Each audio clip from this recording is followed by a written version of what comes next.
Okay, so let's talk about this. So your job is to run a thriving studio. That's the idea, yeah? So I want to be super clear about this, and for someone who suffers with mental health challenges, I hope that it has a little bit more credibility coming from me what I'm about to say next.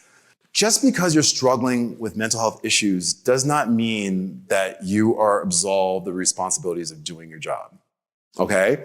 This is how I will say it again, yes. Just because you're struggling with mental health issues does not mean that you're absolved of the responsibilities of doing your job. Now, part of being a compassionate studio owner, one would assume, is that you're going to sit with this person and be like, listen, how can I serve you? Here are some things that we really need to get done. It's important for the studio to run effectively, and these deliverables were not met. Is there something that I can do to help serve you and help you in this moment to help you to make this deliverable happen? Because I need to let you know, like, I need this done. And like, I'm just struggling so much. I understand, and I'm here. But I also want you to know, like, it's really important for me to make sure that this gets done on time. And what you should always do when you have these conversations is go back. I can go on forever about this. It's my favorite thing to talk about. It's not my favorite thing, but one of my favorite things.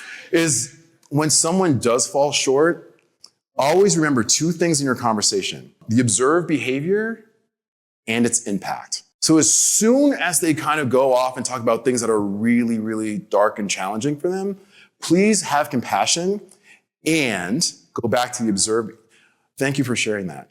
Also, too, when you started this class about 20 minutes late. People were waiting for you, and we really needed you here. And the impact is that people are leaving our studio. They said, there's no point in me coming here if you're not going to start class on time.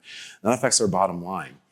So always, can you, and then you have to ask a question, are you able to make sure you're here to start classes on time? What can we do to ensure that this happens?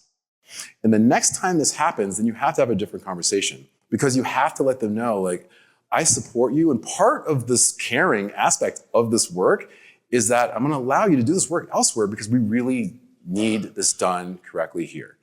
It's not uncompassionate, and you're not contributing to the mental health crisis by sending someone on their way if you're giving them an opportunity. But the problem is, if you keep them here, here's the real issue. The other people who are doing their job correctly, showing up on time, doing the work, are now looking and seeing this person skate for whatever reason, right? And now they're like, well, this sucks. Maybe I should just show up late too. Or they'll just leave. And then you lose the studio that you've worked your life to build. You're giving this person a gift by giving them the opportunity, if they fell flat, to try again. And if they then aren't able to do it, then you have to have a different conversation that's a little bit more firm. Does that answer your question? Yes, it's very valuable. Could I also ask, is there something out of the box that comes to mind that we could offer, knowing that this is such a problem? Like, we obviously can't afford a therapist for everybody, but is there something group related or like an extra perk that we could say, this is happening and we want to serve you, so we want to do this for everybody? Yeah, there's a couple of things out there that are, I can't say I personally tried, but like one's called BetterHelp. I don't know if you're familiar with that. It's like a text type of therapy thing. I can't say that I've had any experience with that. There's also support groups for people who are dealing with the same issue. That's also free that you can find.